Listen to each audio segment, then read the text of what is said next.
Bonjour les amis, bienvenue pour cette guidance de la première quinzaine de septembre. Alors, j'espère déjà que vous avez passé un bel été, on est encore en été, mais bon, il s'amorce autre chose forcément avec la venue de septembre. C'est parti pour les énergies de cette quinzaine. Alors, en énergie générale, j'ai amour romantique et ça dépend de vous. Donc cette guidance va concerner les personnes qui se posent des questions quant à l'issue d'une situation dans le domaine sentimental, dans le domaine romance, amoureux, romantique. Voilà. Alors avec la carte ça dépend de vous, on vous dit voilà, de ne pas attendre que quelqu'un d'autre vienne aux commandes. C'est vous et vous seul qui allez donner qui allez écrire l'histoire, la suite, qui allez prendre les décisions. Il n'y a personne d'autre qui le fera à votre place. N'attendez surtout pas d'ailleurs que quelqu'un prenne les décisions à votre place dans cette situation. Voilà, donc ça peut être un amour à venir, hein. Il y a des fois des choses qui se font assez rapidement, assez soudainement, ou une relation en fait qui... je sens plus une relation qui a déjà commencé. Et on se demande comment ça va, l'issue. Comment ça va soit durer, perdurer ou se terminer, ou on se pose des questions, ok? Donc, eh ben oui, j'ai encore l'arbre monde. La même carte que... c'est pour clarifier, hein, la même carte que la dernière quinzaine. Pour clarifier, donc c'est la fin d'une ère, le début d'une autre. Donc on se pose clairement la question du changement, si on doit continuer ou pas dans cette relation. Et le conseil vraiment, c'est de ne pas attendre que ça vienne de l'autre ou des autres, que les autres ou l'autre vous donnent des réponses. C'est à vous de regarder les choses comme en face, hein, et de décider pour vous-même. Voilà. Alors, avec le Tao, qui va nous en dire un petit peu plus sur les énergies générales, j'ai mordre à travers l'hexagramme 21. Donc, eh bien oui, hein, cet hexagramme 21, il suppose une situation néfaste, un obstacle en tout cas néfaste dans la relation. Cet obstacle, il réclame en fait, il nécessite une prise de décision radicale pour se défaire en fait de ce qui est néfaste. Il y a une ambiance de grande tension, peut-être de grande tension, de conflit.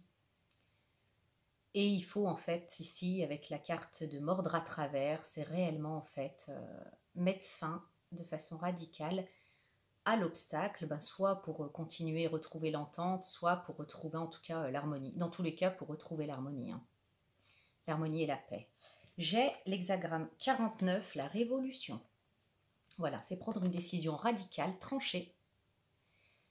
Alors ça peut, il peut y avoir voilà des heures. C'est pas quelque chose d'aisé. Hein. La carte de la révolution, mais c'est en tout cas la certitude du passage d'un état à un autre. Il faut que les choses changent. Il y a quelque chose de lourd, il y a quelque chose de néfaste dans cette relation, dans le fait comment elle se passe, et voilà, on mord à travers pour détruire l'obstacle, soit retourner à une entente, même pas retourner, c'est aller vers une entente nouvelle, qui n'a plus rien à voir avec ce qu'on a vécu, ou peut-être la rupture totale et retrouver la paix. En tout cas, la carte de l'hexagramme 49, changement radical, hein, abandon de ce qui est vieux, faire place à la nouveauté, bon en avant. Il est vraiment conseillé ici de ne pas s'attacher au passé. Les choses, elles seront plus jamais pareilles. Il y a une nouvelle donne qui va apparaître pendant cette quinzaine, mais qui est de votre initiative. On vous conseille en tout cas vraiment que ça soit de votre initiative, que vous preniez les décisions. Et j'ai la carte de l'abondance. Celle-là aussi, on l'a eu la semaine dernière. Enfin, il y a la quinzaine dernière. Foisonnement, profusion, fertilité, mûrissement, récompense, richesse intérieure. Voilà. Alors pour moi, en fait, de couper, de trancher, de mordre à travers cet obstacle néfaste et de mettre fin à ces tensions, à ce qui vous ruine la paix intérieure. Changer les choses de façon radicale et définitive. Passage, vraiment la métamorphose, hein, le passage d'un état à un autre, qui peut se faire de façon effectivement pas forcément agréable, Attention parce qu'elle signale qu'il peut y avoir un peu de violence, hein, qui n'est pas forcément physique, hein, mais qui peut être verbale ou même énergétique dans comment les choses peuvent se passer, mais qui, quoi qu'il en soit, sont amenés à ramener en fait un état d'abondance, de profusion, de fertilité, de bien-être. Voilà. Ce que vous en récolterez, ça sera du bien-être, quoi qu'il en soit. Le fait de mettre fin à ça, à l'obstacle. J'ai quand même l'arbre-monde. Changement, on met fin à un ancien état. La fin d'une nouvelle ère, le début d'une autre. Hein, les choses ne seront plus jamais pareilles. Ok. Et ça, c'est vous qui prenez la décision. Ça dépend de vous, on l'a vu. Hein. Donc, avec les petites cartes du tarot, là, toujours en introduction, j'ai le 9 de calice qui parle des souhaits réalisés. On vient vous parler en fait de ce désir ardent, donc ici dans l'amour romantique, de vivre quelque chose de chouette, quelque chose d'authentique, quelque chose de bon. Ok, donc quand je vois cette carte, ça va vous arriver, d'accord? Faut pas désespérer, ça va vous arriver. J'ai de nouveau la carte du soleil. La carte du soleil qui parle de succès, de joie, de bien-être, mais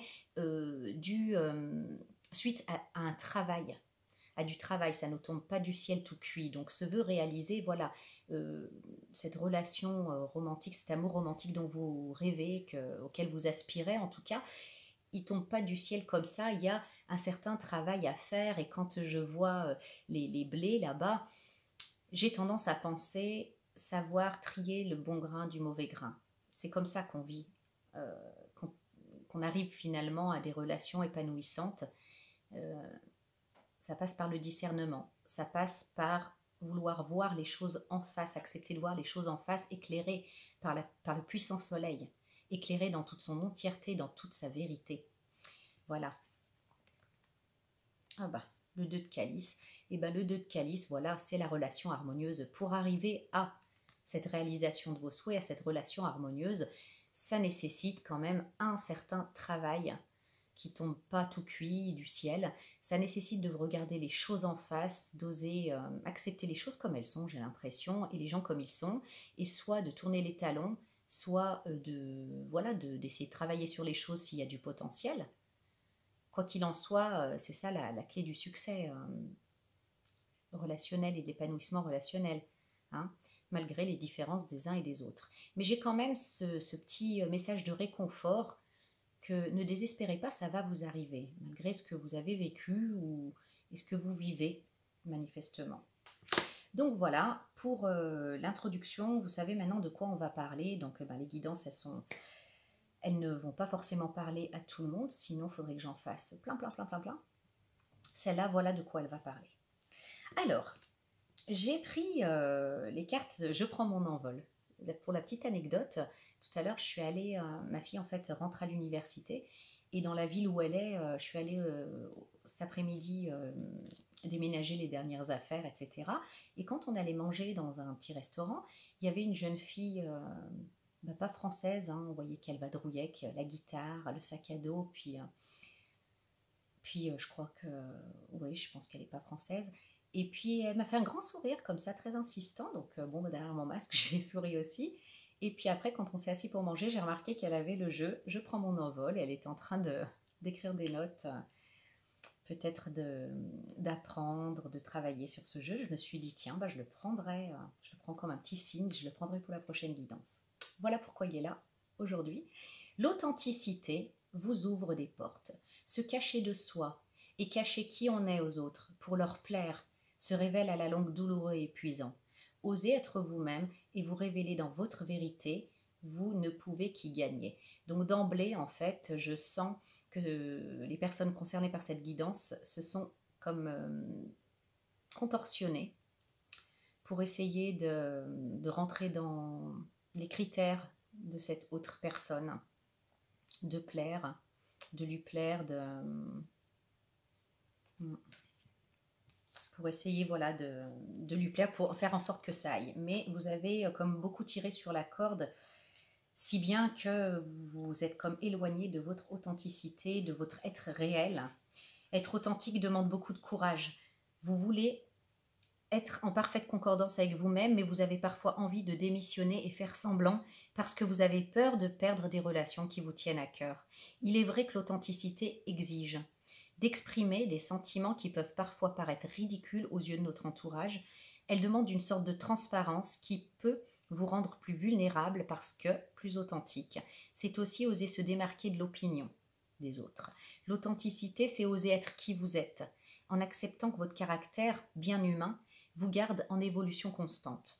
Être authentique signifie donc vous montrer, autant dans votre force que dans votre vulnérabilité, autant dans vos certitudes que dans vos doutes, autant dans vos avancées que dans vos retenues, autant dans votre courage que dans votre peur, que dans vos peurs. Prenez le pari de vous affirmer avec authenticité et vous pourrez ainsi communiquer en toute transparence, avec force et assurance. Vous n'aurez plus peur d'être démasqué car vous ne porterez plus de masque. Au bout du compte, l'authenticité ne peut rien vous faire perdre. Au contraire, être authentique va vous libérer, vous donner de la légèreté. Donc voilà, on a vraiment la notion en fait de personnes qui se plient en quatre pour plaire à l'autre et voilà, qui ne sont plus tout à fait elles-mêmes en ce moment. Hein. Et j'ai le 2 de Pentacle. 2 de Pentacle, donc vous voyez, il y a cet orage et ce personnage qui essaye de jongler avec ces 2 pentacles pour les garder en équilibre. Donc voilà, il y a cette dualité. Cette dualité, on essaye de jongler avec deux situations. Alors, quand je parle de deux situations, ici, c'est vraiment entre son authenticité, ce qu'on vit vraiment de l'intérieur et ce qu'on affiche à l'autre. Voilà. Donc là, déjà, problème numéro 1, oser affirmer ce qui ne vous va plus. Voilà. Alors j'ai cette jolie carte, on l'avait eue il y a quelques temps. Ces deux personnages qui sont tout nus et qui se regardent droit dans les yeux. Voilà. Donc ici, je la ressens, cette carte, comme cessez, voilà, non seulement d'être derrière un masque, mais mettez-vous à nu. Acceptez de voir vous clairement qui vous êtes, ce que vous voulez, en regard de votre authenticité, de vos aspirations profondes, mais acceptez aussi de voir qui vous avez en face. Cessez d'édulcorer, de fermer les yeux sur certains abus, je dirais, j'ai envie de dire ça, ouais, c'est ce que je ressens, certains abus, des choses qui ne vous plaisent pas et que voilà, vous préférez mettre de côté. Regardez en face, avec honnêteté, qui vous avez et qui vous êtes, et peut-être même comment l'autre vous considère, vous regarde, vous voit, hein. Dans votre authenticité. Hein. Vous voyez, il y a comme un manque de transparence dans cette relation. Parce que, comme on l'avait vu avec les papillons, là, peur peut-être de perdre une relation. Alors là, vraiment, on vous demande de vous mettre à nu vous-même, en face de vous-même, par rapport à ce que vous ressentez, ce qui ne vous va plus, ou ce qui ne vous va pas, de voir qui vous avez réellement en face, de réaliser comment l'autre vous regarde et vous considère. Et j'ai bien l'impression que c'est pas forcément tout rose dans cette guidance. Le 4 d'Atame qui parle d'une pause. Vous voyez, on n'a pas fini le chemin, on n'a pas fini le combat, entre guillemets, et ce monsieur, il prend en fait une pause. Il s'arrête, il prend une pause. Donc il y a vraiment le conseil de s'arrêter maintenant, seul avec soi-même, pour un petit peu prendre le temps de regarder à l'intérieur et de concrétiser, voilà, intérieurement et dans votre vie ce conseil-là. J'ai la carte de marteau-piqueur, conflit, discorde, dialogue de sourds. Ok. Et j'ai le coupe-papier, tranché, décision, justice. Voilà. Donc ça, comme je vous l'ai dit au tout départ, avec le Tao, il y a de la tension, il y a des conflits, de la discorde. Et il est temps de prendre une décision juste. Il est temps de trancher, il est temps de décider. Personne ne le fera à votre place. Il y a comme une urgence à faire cesser ce marteau-piqueur là, à faire cesser ces discordes parce que c'est en train de, oui, vous perturber. Je vois le 10 d'Atame. Le mental, avec le 10 d'Atame, il perd pied. Hein. Les épées, c'est le mental. Et le 10, c'est le bout du bout. Hein. C'est la dernière carte des épées. Et voilà, si dans l'extrême on peut parler de folie, ça vous déséquilibre totalement les 10 d'épée. Alors la bonne nouvelle, c'est qu'il n'y a pas de carte après, donc c'est une fin de cycle. Vous êtes arrivé au bout de ce que vous pouvez encaisser mentalement. Et il est temps urgent de prendre une décision de trancher. Avec je prends mon envol, j'ai préservé votre équilibre. Trouver son point d'équilibre, c'est trouver son centre. Pour préserver cet équilibre, apprenez à rester en contact avec vous-même, donc d'où l'importance de ce 4 datame, de faire une pause et de se retrouver en contact avec soi-même. Apprenez à rester en contact avec vous et à garder le focus sur l'essentiel en tout temps et en toute situation. Donc il se peut vraiment en fait que votre esprit soit brouillé et que votre équilibre soit compromis. C'est pour ça qu'il est urgent. Et oui, j'ai le 10 de baguette. Le 10 de baguette, vous avez tout sur vos épaules. Vous portez tout sur vos épaules. La charge est beaucoup trop lourde. Et les personnes concernées elles peuvent se sentir assez seules en fait, avec ce fardeau. Il y a besoin de se libérer de ce fardeau. Le 10 aussi, c'est le dernier de la famille des baguettes, des bâtons. Donc on arrive là aussi au bout du bout de ce qu'on peut porter, du fardeau qu'on peut porter. Il est temps de préserver votre équilibre parce que, vous pouvez, on a vu avec le 10 d'épée, le 10 de baguette, vous pouvez quand même passer du côté sombre, j'allais dire, pour vous-même, dans votre vie, alors que vous avez le moyen maintenant, là, de prendre une décision juste et tranchée et d'en partir. Ok. Alors j'ai cette carte. On voit dans un grenier plein d'affaires qui sont, comme on fait tous dans nos caves et nos greniers, qui sont accumulées. Des trucs rien à voir les uns avec les autres. Je bois juste une petite goutte. Ok. Donc cette carte, elle vient nous inviter à nous débarrasser en fait de ce qui est devenu obsolète.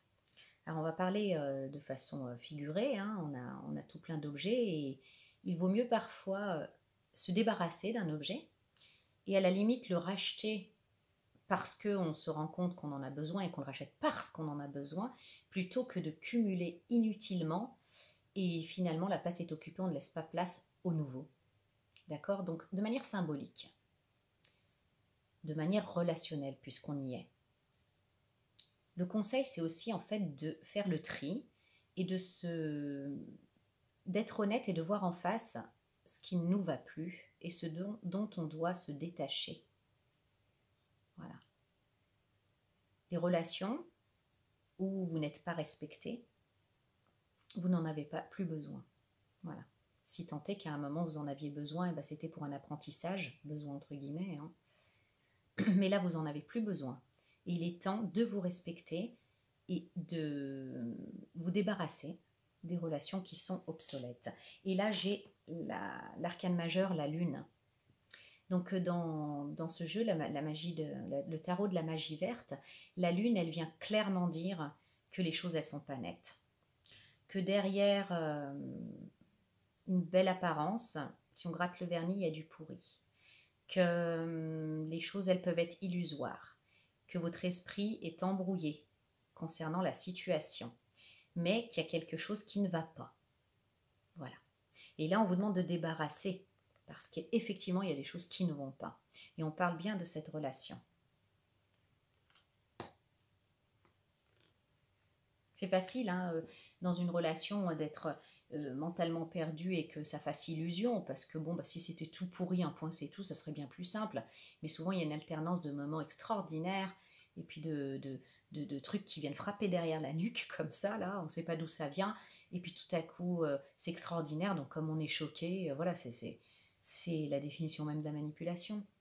Comme on est choqué, tout à coup, il y a la douceur qui arrive, la réconciliation, et puis on est tellement choqué qu'on se dit « Ah, je préfère laisser ça de côté, finalement, ça va mieux. » Et puis ça recommence sans cesse, sans cesse. Donc je veux dire, voilà, c'est pas en fait... le mental a de quoi se trouver sans dessus-dessous, et le discernement bien caché, quoi. J'ai la carte de la seringue, hospitalisation, traitement médical, maladie grave. Alors, c'est pas à prendre au sens littéral, je parle jamais de santé au sens littéral, bien que, j'ai au sens physique, bien que, voilà, quand on va mal psychologiquement, la santé physique en prend un coup aussi. Donc, on en est là. On en est à cette limite-là. C'est-à-dire qu'avec la carte de la seringue, c'est attention, votre morale peut vous pouvez tellement vous sentir sans dessus-dessous avec le 10 de baguette, le 10 d'épée, et perturbé à cause voilà, de ce qu'il y a de toxique et de néfaste dans cette relation. Vous êtes arrivé au bout de ce que vous pouvez porter et supporter, que ça pourrait jouer sur votre santé mentale et votre santé physique, d'accord? Abeille, être piqué au vif, travail d'équipe. Ouais, ben moi, je vois plus être piqué au vif. Ça fait penser à une expression d'ado que je viens d'apprendre. Quand on dit t'es piqué, ça veut dire t'es love, mais à fond, quoi. Presque addict. Donc, être piqué. Donc, vous voyez, là, je vois plus de la dépendance affective. Je vois en fait un attachement vraiment déraisonnable et déraisonné. Ouais, au titre de la dépendance affective. Et il y a quelque chose de pas sain dans cet attachement. Il y a quelque chose de un peu maladif. C'est presque, vous savez, quand on est tellement love et à qui c'est pas arrivé plus jeune, hein, et croire que voilà, la vie s'effondre, tout s'écroule parce on n'est plus avec la personne ou à l'idée de ne plus être avec la personne. Les premiers, par exemple, premières ruptures amoureuses, ça peut faire un peu voilà, ce genre de choc. Et bien là, il y a comme le même attachement, là, un peu, même pas un peu, beaucoup excessif, malgré tout ce qui ne va pas. Tout ce qui ne va pas. Ça me fait penser, l'autre jour, je parlais avec une amie avec qui, voilà, ça fait au moins 18 mois qu'elle galère dans une relation, comme ça. Et elle m'en parlait parce qu'il y avait une énième chute 10 pieds sous terre, là. Et tout ce qu'elle me décrivait, moi, de ce que j'entends, objectivement, ce qu'elle me décrivait, il y avait beaucoup de négatifs, quoi. Enfin, en fait. Des horreurs, même. Et puis, je sais plus, elle disait, mais à part ça, je veux dire, on s'entend tellement bien, je trouverai jamais pareil. Je dis, mais à part ça, mais en fait, je sais pas, c'est où? C'est du 0,0001? C'est dans l'imaginaire? C'est où? Parce que moi, dans ce que tu me dis, alors j'ai demandé, et donne-moi. En fait, c'était voilà, quoi, les moments où il y avait réparation après le gros coup derrière le crâne, mais sinon, enfin non, non, c'était pas, on s'entend si bien, quoi, je veux dire, c'était tout pourri, quoi. Et elle a réalisé elle-même qu'effectivement, il y avait beaucoup plus, dans la balance, ça pesait beaucoup plus du côté destructeur que amour, hein. Donc voilà, il y a comme un attachement, là, comme ça, d'être piqué, comme ils disent les ados. De façon maladive. Et il y a aussi l'aspect de se rendre tellement malade. Voilà, parce que d'un côté, on est trop attaché, on pense qu'on ne sera plus rien sans cette personne, qu'on ne peut pas s'en passer, et à la fois, on est trop malheureux, malheureuse. Et j'ai, heureusement, le char de guerre, le chariot. Donc le chariot vous donne tout pour avancer vers le succès, d'accord? Donc, elle demande quand même de définir ce que vous attendez, j'allais dire de la vie, d'une relation romantique, d'accord? Si c'est en adéquation, tout ce ressenti de mal-être, avec ce que vous recherchez, très bien, restez-y. Mais manifestement, non, d'accord? Donc, tout mettre en œuvre pour sortir de là. Sortir de là. Il y a le chariot qui vient vous chercher, l'énergie du chariot qui vient vous chercher et qui vient vous aider à avancer et à sortir de cette ornière, hein, de ces filets finalement. Fiez-vous à votre boussole intérieure. Tout au fond de vous se trouve une boussole qui peut toujours vous guider vers le meilleur pour vous. Utilisez-la. Faites confiance à votre sage intérieur, mieux que quiconque, vous savez ce qui est bon pour vous. Donc à l'intérieur de vous, il y a ce sage intérieur qui sait et qui se manifeste, j'allais dire physiquement, par le mal-être, par voilà. S'il n'y avait pas ce sage, bah, à la limite on vous ferait du mal et puis vous seriez content, contente. Là, quand on se sent mal, quand on se sent ouais, mal, c'est une manifestation du sage intérieur qui dit mais ça c'est pas normal ça, c'est pas ça l'amour. Vous voyez? Donc il y a cette sagesse, et puis j'allais dire, même votre corps, puisqu'on parlait là de santé, ou de physique en tout cas, même votre corps, si votre mental refuse et se trouve des excuses, ou trouve des excuses au comportement de cette personne, ou en tout cas de ce qu'il y a de toxique entre vous dans votre lien, eh bien il y a votre physique, je veux dire, quand vous y pensez là, à ce qui vous pousse vers la sortie dans cette relation, quand vous pensez à votre relation, dans l'état dans lequel elle est, est-ce que vous avez physiquement une sensation de serrement ou une sensation d'expansion, d'ouverture, de liberté, de sécurité, de bien-être, de tranquillité, de sérénité? Votre corps vous parle, d'accord? Et puis, ayez confiance en votre boussole intérieure. Parfois aussi, quand on se confie à gauche et à droite, les gens regardent aussi souvent par le prisme de leur expérience et par leurs valeurs et par, voilà, par leurs lunettes à eux, et peuvent parfois être de mauvais conseils en vous conseillant de persévérer ou, à contrario, dans d'autres situations, en vous conseillant de vite fuir alors que on pourrait résoudre certains problèmes. Vous voyez, il n'y a que vous, vraiment, ça dépend de vous. La carte est très très bien tombée.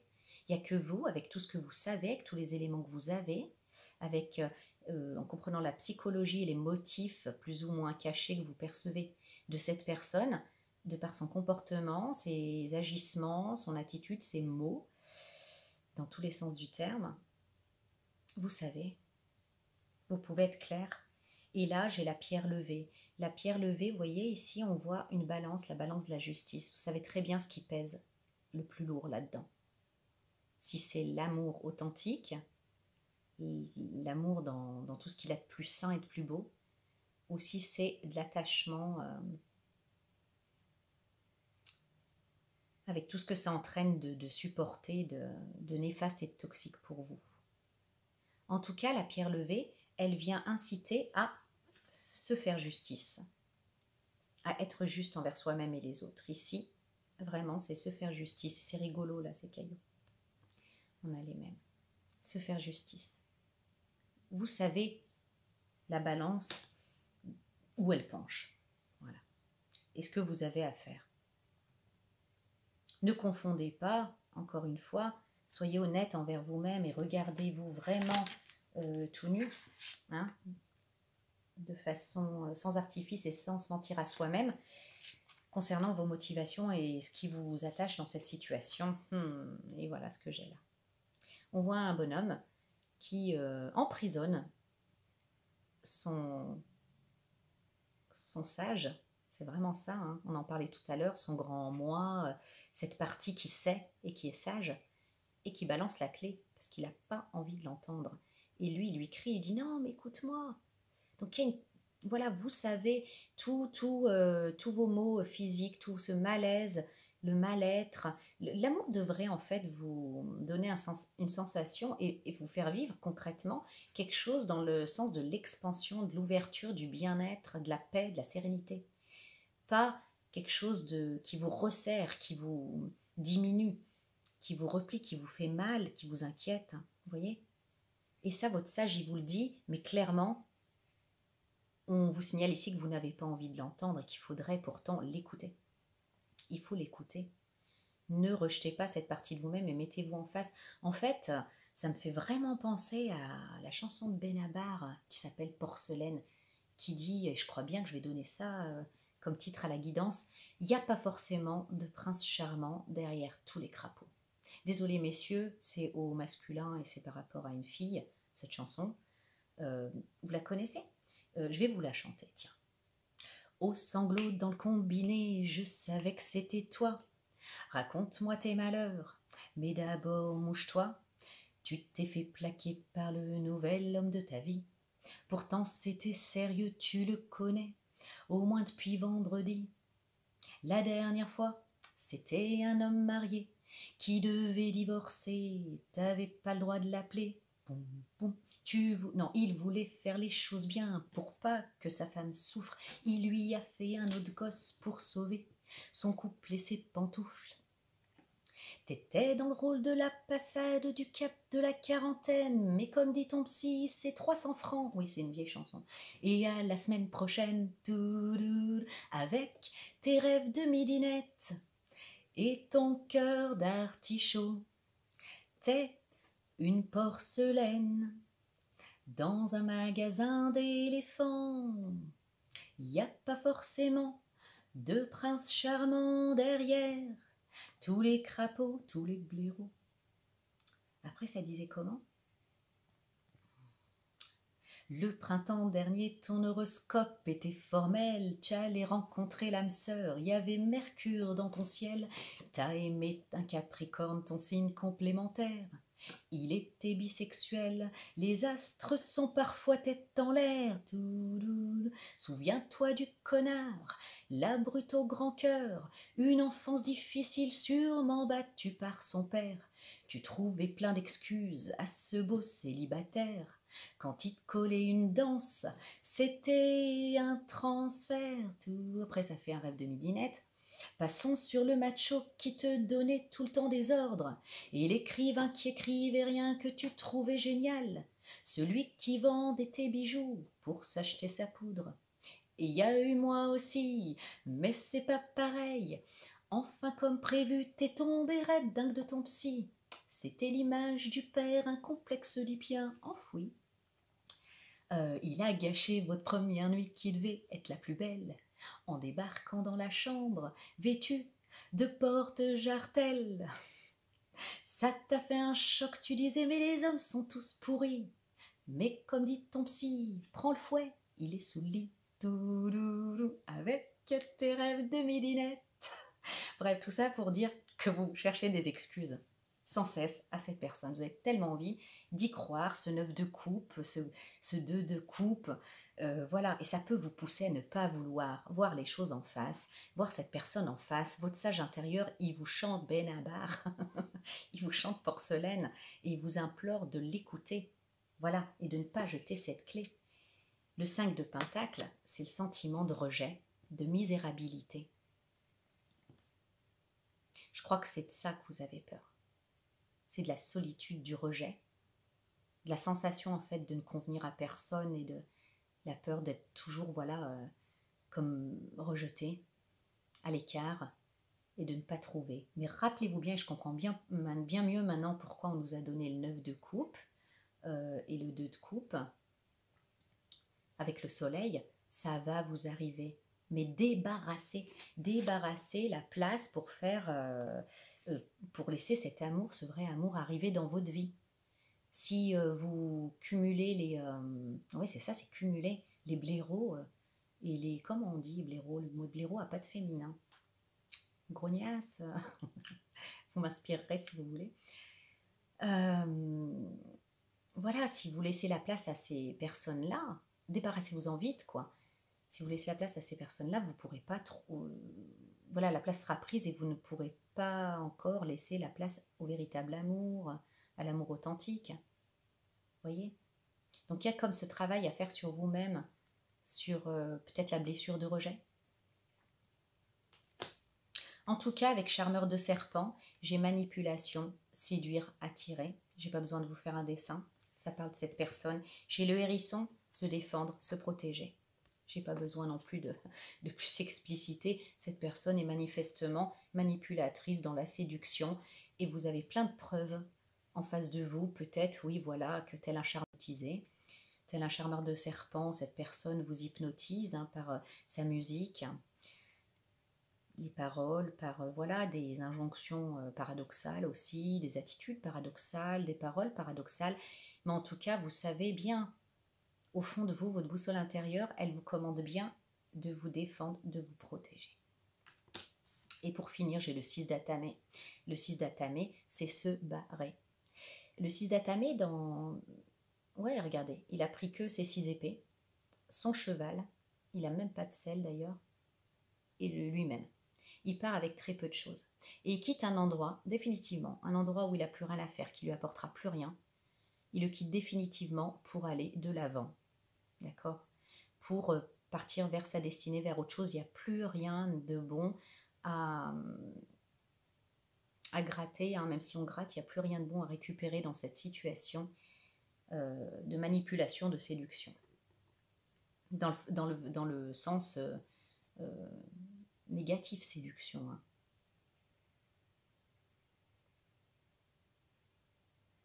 Donc voilà, on vous conseille en tout cas de sortir de cette situation avant que ça vous rende malade. Voilà. Donc pour la carte conseil, j'ai pris les cartes divinatoires de l'ange gardien. Et oui, d'accord, j'ai la décision. Prenez votre vie en main. Alors, on va lire le texte pour finir. La décision. Prenez votre vie en main. Si vous avez choisi cette carte, vous avez besoin d'un coup de pouce, d'un petit coup de pouce pour changer quelque chose dans votre vie. Ce que vous faites ne vous plaît probablement plus. Vous êtes en train de vivre une relation peu équilibrée ou tout simplement vous devez prendre une décision pour vous-même ou pour quelqu'un de votre entourage. Ce n'est plus le moment de reporter. L'heure est à l'action. Souvenez-vous que les chakras concernant cette carte sont le premier, chakra, la volonté, le quatrième, le cœur, on est bien dedans, hein, et le sixième qui vous aide à développer votre sensibilité et à vous y fier et à la croire.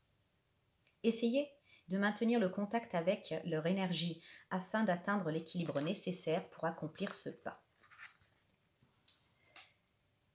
Un conseil, asseyez-vous, les yeux fermés et commencez à visualiser la situation actuelle. Ensuite, comme dans un film, imaginez votre vie après votre décision. Donc si c'est la décision de quitter cette personne, pour être mieux, imaginez-vous ensuite quand vous serez mieux. Voyez ? Savourez par avance ce qui vous arrivera dans l'avenir. Au moment où vous parviendrez à percevoir des changements concrets, vous éprouverez un sentiment de libération, vous serez finalement en train de prendre en main les rênes de votre vie. Je ne sais pas où on l'a vu de prendre les rênes de sa vie. En tout cas, voilà, si c'est peut-être dans la carte, ça dépend de vous. C'est vous qui avez les rênes dans les mains. Donc vous pouvez très bien, tout autant, parce que vous avez votre libre arbitre, aller dans quelque chose de destructeur pour vous, ou au contraire, de bénéfique vers l'expansion, vers l'abondance, là de l'hexagramme 55, ou pas. C'est entre vos mains. En tout cas, ce que vous voyez, ce que vous percevez, ce que votre corps perçoit, votre malaise, mal-être, ou voilà, vis-à-vis de cette situation, il n'est pas fictif, c'est pas voilà des choses, vous n'êtes pas parano, vous n'êtes pas tordu non plus. Ce que vous ressentez, vous le vivez réellement. Maintenant, c'est pas ce que cette personne vous dira, bien entendu, ou d'autres. Donc fiez-vous à vous-même et choisissez pour vous-même, vous seul, vous savez ce qui est bon pour vous. Vous savez mieux que quiconque ce qui est bon pour vous. Donc il faut vous y fier et puis voir aussi un petit peu travailler peut-être sur la blessure de rejet parce que manifestement c'est ce qui vous attache à cette situation. Voilà, et c'est ce que ça vient révéler et peut-être que ça sera la marche qui va vous aider à évoluer par rapport à ça et à changer ces schémas répétitifs. Pourquoi je dis ça? Il n'a pas été dit que c'était répétitif, mais j'ai l'impression. Voilà, c'est ce que je ressens. Alors voilà, je vous souhaite de prendre le taureau par les cornes. En plus, il me semble que les énergies en fait permettent d'avancer quand même. Donc faites-le pour votre plus grand bien. Et si vous le faites pour votre plus grand bien, vous dégagez de toute façon une énergie qui est pour le plus grand bien de tous. Je vous souhaite un bon début septembre, une bonne rentrée pour ceux qui entrent en même temps que les enfants. Et puis je vous retrouve pour la guidance du 15 au 30 septembre. Je vous embrasse et je vous envoie beaucoup de lumière, beaucoup d'amour, beaucoup de paix. À bientôt.